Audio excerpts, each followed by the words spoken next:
Karadağ için Ahmet Spor. Kalbimizde yeğin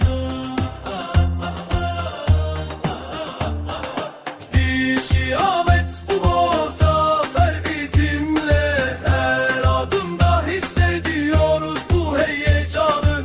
Dişi Ahmet Spor, her yerde yankı, gözlerimizde ateş, kalplerimizde tutku.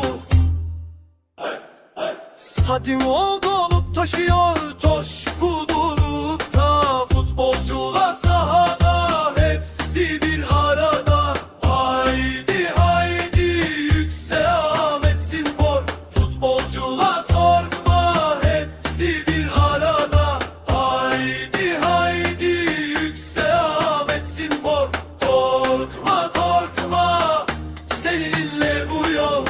Sesler yükseliyor, haykırıyoruz Ahmet Spor.